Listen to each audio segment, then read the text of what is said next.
Nellie, your mother wants you. Nellie! You're such a good friend, Nellie!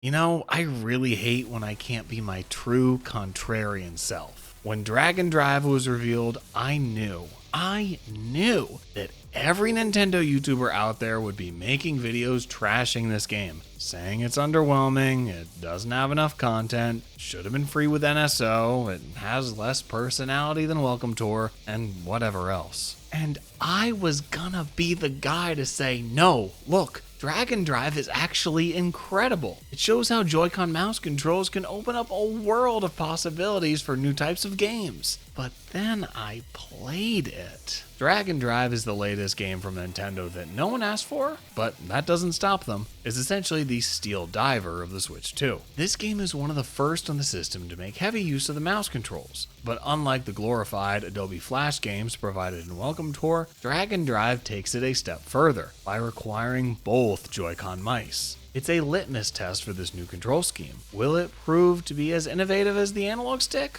or crash and burn like the IR sensor? Even though Nintendo won't admit it, Dragon Drive brings the sport of wheelchair basketball to video games. Finally! I really wanted to pick up the latest NBA 2K game, but I just couldn't get past the fact that all the players have legs. You use both Joy-Con mice to move each of your wheels forward and backward, allowing you to accelerate, reverse, and turn much like you would in a real wheelchair. It's so accurate, it makes me want to gerrymander Texas. You can pass through the bumpers, brake with the triggers, and shoot by lifting a Joy-Con and making a shooting motion. That's right, Wii Sports Resort bros, we are so back. There's a few mini games, but most of the time, you're playing 3-on-3 basketball, or maybe 2-on-2 if the game can't find enough players. I'm just happy it accurately simulates the struggle of organizing something with people flaking out.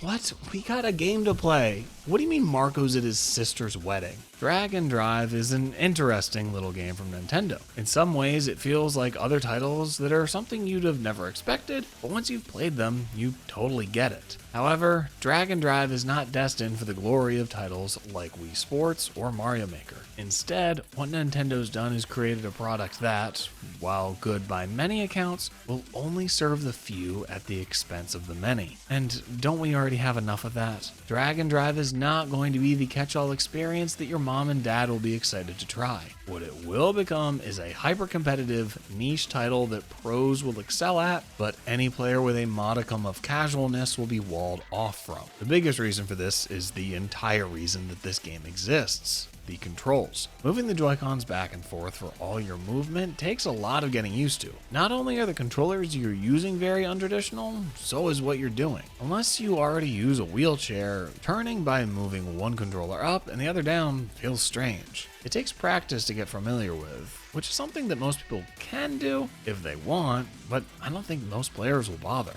If you want to take on the challenge and overcome something, you'd be better off learning to play Split Fiction by yourself with 2 controllers. And maybe this is a bit of a self-report, but I gotta tell you, playing Dragon Drive hurts my arms. I go to the gym at least 5 times a week, but I don't do wheelchair day. After a few matches, my forearms start to ache and I don't have the desire to keep playing. I don't try to make the gym fun, and I'm not going to make playing video games an exercise. There will be those who play for hours on end and beef up their brachioradialysis, but I'd wager that most people are going to want to be done after one game. The unorthodox controls lead to another division in the player base by way of the game's depth. There's numerous advanced maneuvers you can do, like bunny hopping and dunking, which will give you fractions of points extra when you score. It's a clever system. Those extra decimals won't make a difference in a blowout, but in a close match, they could absolutely be the deciding factor between a win and a loss. And trust me, there's no worse feeling than losing a game by 0.2 of a point. I'm all for high-level moves in games, so the trick shots aren't bad on their own.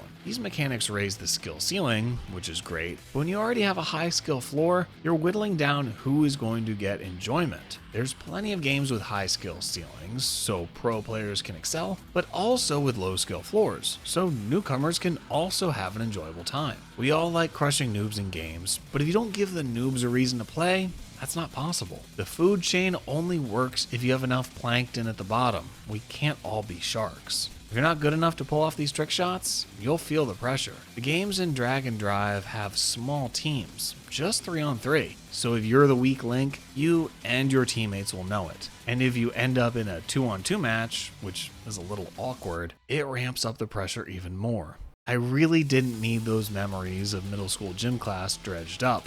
Thanks, Nintendo. Aside from these matches, there's a couple mini games like Circuit Sprint and Rebound Scramble. They're fine, but you don't have any control over when you play them, which will end up being pretty rare. So virtually all the time, it's basketball matches. Not a problem if you enjoy them, and more importantly, if you're good at them, but if you're looking for more variety, you won't find it here. But the real casual killer, which again has to do with the controls, is the fact that it can't be played in handheld mode. That means no playing it in a car, on public transport, at the hospital waiting for your wife to give birth.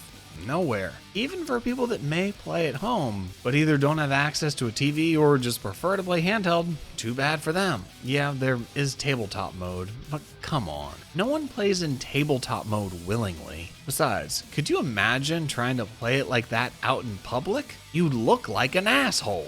So it's for all these reasons that, despite being an interesting game, Drag and Drive is set on a path that most players will not want to go down. It won't have a healthy and active player base with participants of all skill levels partaking in it. Instead, it'll have a small, highly skilled, and uber competitive audience that new players will not be able or willing to penetrate. And don't get me wrong, there are complex, deep games that can thrive with a highly competitive player base, but I don't think Drag and Drive will be one of them.